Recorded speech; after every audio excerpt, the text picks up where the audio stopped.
बिस्मिल्लाहिर्रहमानिर्रहीम। Gateway to physics के सिलसिले में हम 10th क्लास की फ़िज़िक्स बुक का सेकंड चैप्टर डिस्कस कर रहे हैं। आज का हमारा जो लेक्चर है ये कैरेक्टरिस्टिक्स ऑफ साउंड के ऊपर बेस्ड है। इसमें हम 3 वो एलिमेंट्स, वो प्रॉपर्टीज़, वो कैरेक्टरिस्टिक्स पढ़ेंगे जिसके ज़रिए हम साउंड को डिफरेंशिएट करते हैं। लाउडनेस है, पिच है, क्वालिटी है। सबसे पहला जो एक सवाल बच्चों के जहन में पैदा होता है कि और कैरेक्टरिस्टिक होते क्या हैं। अब अगर नहीं भी पैदा होता तो इसको होना चाहिए था। ये लफ्ज़ हम बायोलॉजी में भी पढ़ते हैं कि इस फाइलम के या इस एनिमल किंगडम के या इस ग्रुप के ये कैरेक्टरिस्टिक्स हैं। तो वो कैरेक्टरिस्टिक्स होते क्या हैं। अब अगर आप बायो पढ़ रहे हैं तो आप ईगल को और पिजन को कभी भी एक ग्रुप में नहीं डालेंगे, हालांकि दोनों बर्ड्स हैं। तो आपको एक फीलिंग आएगी कि उनके दरमियान कुछ तो मुख्तलिफ है। तो आप महसूस करेंगे कि हाँ यार, ये तो एक गोश्त खाने वाला है और दूसरा कोई दाना दुनका चुनने वाला है। तो ये इनके दरमियान एक डिफरेंशिएटिंग कैरेक्टर है और ये इतना प्रोमिनेंट है, इतना वाज़ेह है कि हम इन दोनों के दरमियान फ़र्क कर सकते हैं। साउंड में, और ये भी ज़हन में रखिएगा कि ऐसा नहीं है कि ये पढ़ने के बाद या ये लेक्चर सुनने के बाद शायद आपके अंदर कुछ एक्स्ट्रा कोई इक्विपमेंट आपके माइंड के अंदर इंस्टॉल हो जाएंगे। नो, आपका दिमाग ये सब कुछ आपकी बर्थ से पहले से कर रहा है। आपके लिए ये कोई नई इशू नहीं होगा। सिर्फ हम इन चीज़ों को समझने की कोशिश करते हैं कि हमारा दिमाग 2 आवाज़ों में फ़र्क कैसे करता है। याद रखिएगा कि characteristics of sound is basically about 2 sound, not the 1। Characteristics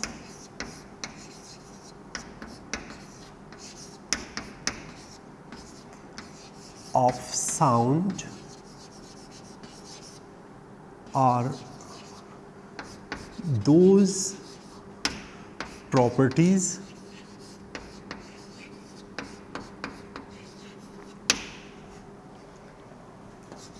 by which we mean our brain can differentiate, हम फ़र्क कर सकते हैं between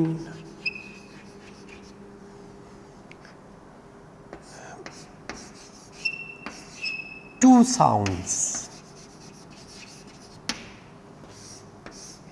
इसमें सबसे इम्पोर्टेंट जो फैक्टर है वो हमारे स्टूडेंट्स को ये पता होना चाहिए कि हम 2 साउंड्स की बात करें। मैं बार बार, क्योंकि अक्सर स्टूडेंट ये कहते हैं कि जी डिफरेंशिएट, तो डिफरेंशिएशन के लिए हमारे पास कम से कम 2 चीज़ें होनी चाहिए। अब मैं कहता हूँ कि जी मेरे पास ये दो चौक हैं, इनमें से कौन सी अच्छी है या कौन सी बड़ी है, कौन सी छोटी। तो अब मैं अगर एक चाक पकड़ के कहूँ जी ये चाक बड़ी है या छोटी है, तो आप कहेंगे जी ये तो एक ही है।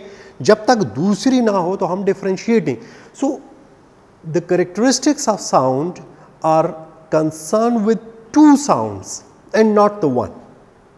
अब वो, और फिर कहूँगा कि ये काम हमारा जहन, हमारा दिमाग बहुत पहले से कर रहा है। यहाँ तक कि जब हम इस दुनिया में नहीं आए तब से हमारे कान जो हैं वो काम कर रहे हैं और वो मुख्तलिफ़ किस्म की साउंड्स को कैच कर रहे हैं, रिसीव कर रहे हैं, प्रोसेस कर रहे हैं, कंपेयर कर रहे हैं। तो ये हमारे दिमाग में ये सब कुछ बहुत पहले से चल रहा है।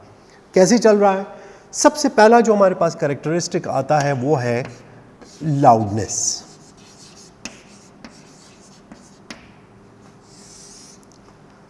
अब लाउडनेस क्या है?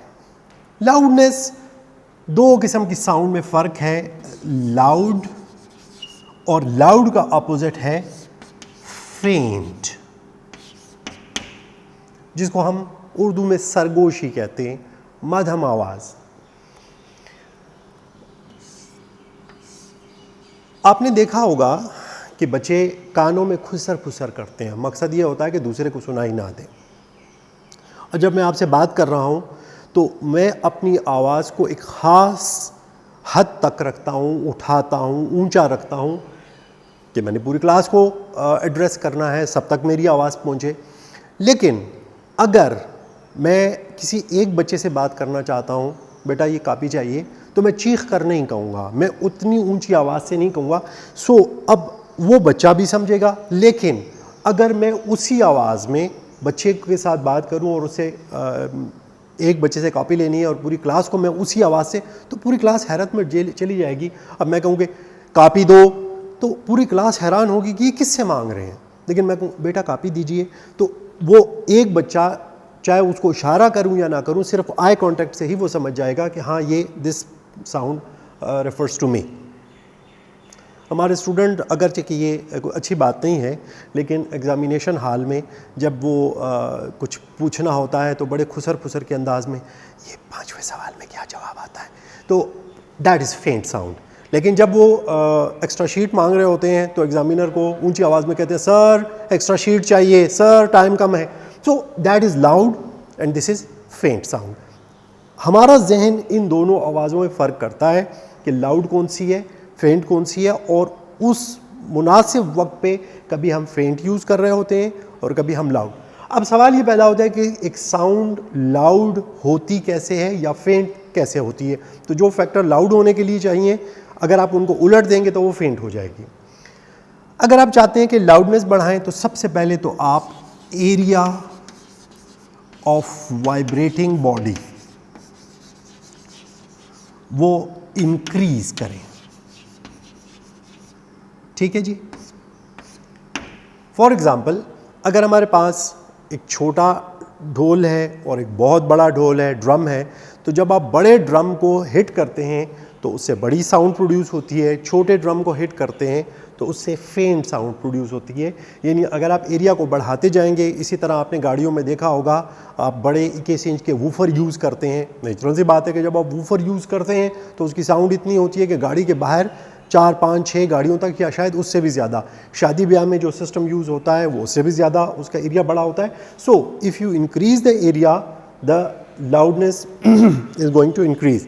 इसी तरह जो साइकिल की बेल है उसका एरिया छोटा होता है, उसकी साउंड फेंट होती है।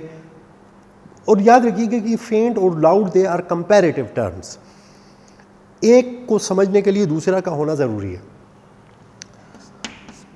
Number 2, amplitude of vibrating body. यानी अगर इसको इंक्रीज करेंगे तो भी हमारे पास लाउडनेस इंक्रीज होगी। जब आपने वूफर्स लगाए हों गाड़ी में और वो फुल वॉल्यूम के ऊपर हों, तो आप देखेंगे कि वूफर्स अगर आपके कान के करीब हैं तो आपको बाकायदा उसकी वो जो धमक है, उससे आने वाली जो हवा है वो भी कानों में महसूस होगी। यानी वो वूफर जितना उसका एरिया एम्पलीट्यूड ज़्यादा होगा। लेकिन अगर आप वॉल्यूम को कम करते जाएंगे तो आप देखेंगे कि उसका जो एम्पलीट्यूड है, एम्पलीट्यूड हमने ऑलरेडी पिछले चैप्टर में डिफाइन किया हुआ है कि मीन पोजीशन से किसी भी एक साइड पे जो मैक्सिमम डिस्टेंस होता है that is known as the amplitude. तो जितना आप एम्पलीट्यूड बढ़ाते जाएंगे उतना उसकी लाउडनेस इंक्रीज होती जाएगी। Third one is the distance. अब ये जो डिस्टेंस है ये इनवर्स काम करता है। आप डिस्टेंस को डिक्रीज करेंगे तो लाउडनेस इंक्रीज होती जाएगी। यानी अगर आपकी तरफ एक बस है, कोई गाड़ी है आ रही है, तो उस बस के जो इंजन की आवाज़ है वो आपको आ रही है। जैसे जैसे वो करीब होती जाती है उसकी आवाज़ बढ़ती जाती है और हमें पता चलता है कि, और इस बढ़ने से ही हमें पता चलता है कि वो बस या वो जो गाड़ी है। अक्सर आपने बच्चों को देखा होगा जब वालिद घर आ रहे होते हैं, बाइक पे हैं, गाड़ी में हैं, तो अपनी बाइक की आवाज़ वो दूर से सुन लेते हैं, वो कहते हैं वो बाबा आ गए। तो जैसे जैसे आवाज़ करीब आती जाती है उनको पता चलता है कि हाँ जी। सो हो क्या रहा होता है कि actually the loudness is increasing and once again कि all this is happening here. हमें इसके लिए सोचने की या परेशान होने की ज़रूरत नहीं है, ये हमारा काम, ये बच्चे जिन्होंने फिज़िक्स नहीं पढ़ी वो भी कर रहे हैं, हम सिर्फ इसको समझ रहे हैं कि हो क्या रहा है। इस फैक्टर को हम अगले टॉपिक में भी, इंटेंसिटी जो है उसके अंदर भी हम डिस्कस करेंगे। आपकी बुक में ये 3 फैक्टर मेंशन है, लेकिन I would like to add another factor which was the part of books of old, जो पुरानी बुक्स थी, ओल्ड बुक्स जो थी फिजिक्स की, उनके अंदर था। That was the direction of wind. हवा की जो डायरेक्शन है ये इसमें बहुत इंपॉर्टेंट रोल प्ले करती है।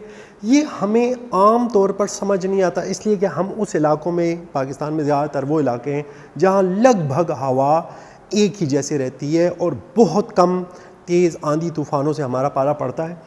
लेकिन अगर आपने महसूस किया हो कि जिस दिन तेज़ आंधी चल रही हो और साथ ही आज़ान की आवाज़ भी आपको आ रही हो, तो अज़ान की आवाज़ ये होती है कि कभी कभी यकदम गायब हो जाती है, बल्कि हमें यूँ शक होता है कि शायद मस्जिद में लाइट ही चली गई है, बिजली चली गई है, तो लाउड स्पीकर ऑफ हो गया, लेकिन साथ ही फिर आना शुरू हो जाती है। और कभी कभी यकदम आवाज़ तेज़ हो जाती है। तो वो जब हवा चल रही होती है, तो जब हवा लिसनर की तरफ आ रही होती है, मेरी तरफ, तो उसकी जो लाउडनेस है उसको बढ़ा देती है। जब वो दूर जा रही होती है, उल्टा चल रही होती है, तो लाउडनेस को कम करके फेंट को। सो डायरेक्शन ऑफ विंड जो है ये इंपॉर्टेंट है कि अगर सेम है तो ये इंटेंसिटी को इंक्रीज़ करेगी। अब यहाँ पे डायरेक्शन के साथ ताल्लुक़ है, तो इसलिए हम इसमें इंक्रीज़ या डिक्रीज़ का तो टर्म यूज़ नहीं कर सकते, लेकिन ये टूवर्ड्स द लिसनर है।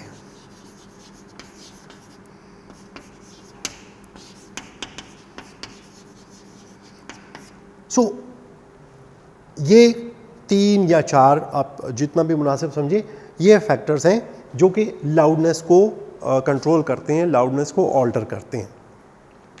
उसके बाद सेकंड फैक्टर जो है हमारे पास आता है वो है पिच। पिच बेसिकली नाम है फ्रीक्वेंसी का।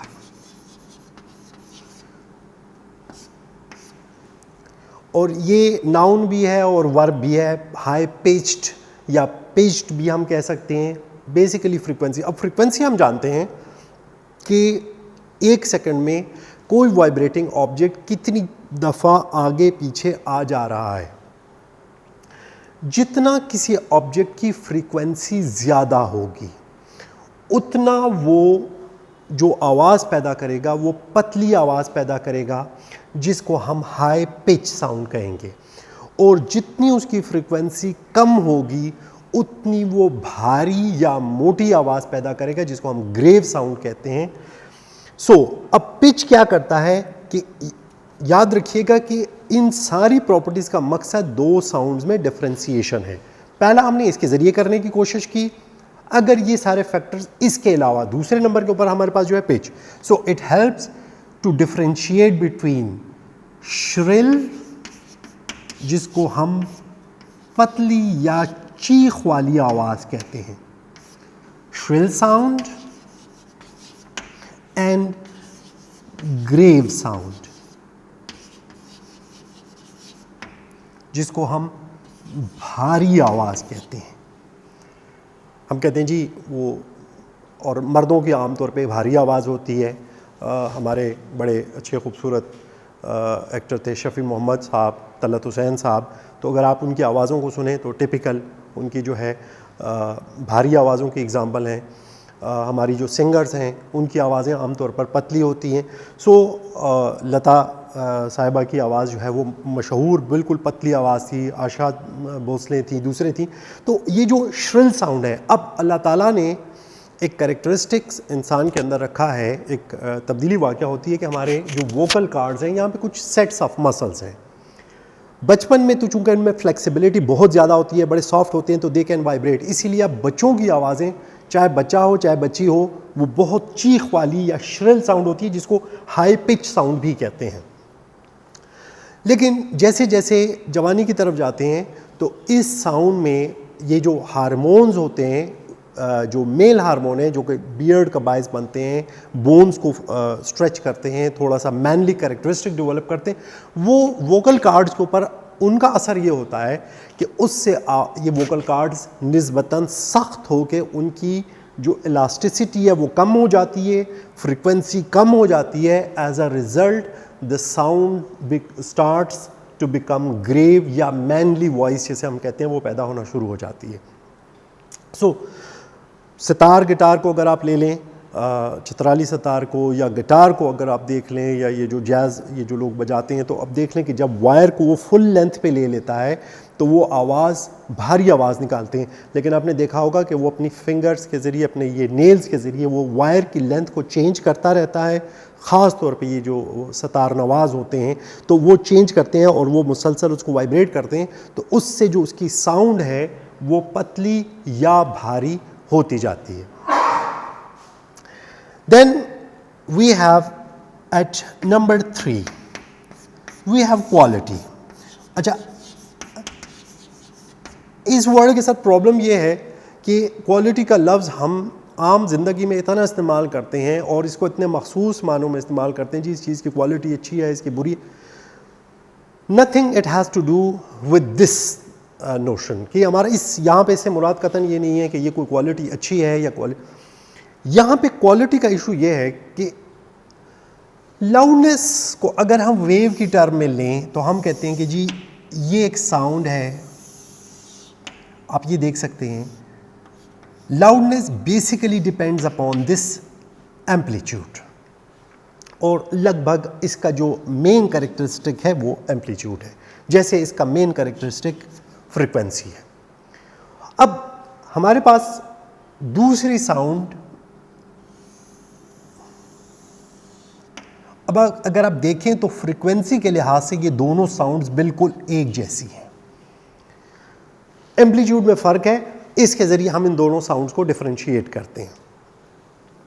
हमारे पास अब ये एक थर्ड साउंड है जिसमें अगर आप देखें तो इसका और इसका एम्पलीट्यूड सेम है, एम्पलीट्यूड में फ़र्क नहीं है, इनकी फ्रीक्वेंसी में फ़र्क है। तो इस फ्रीक्वेंसी के ज़रिए हम दो साउंड को डिफरेंशिएट करते हैं। अब यहाँ पे हमारे पास एक अजीब सूरत हाल यूँ पैदा होती है कि हमारे पास दो साउंड वेव्स हैं, एक ये है और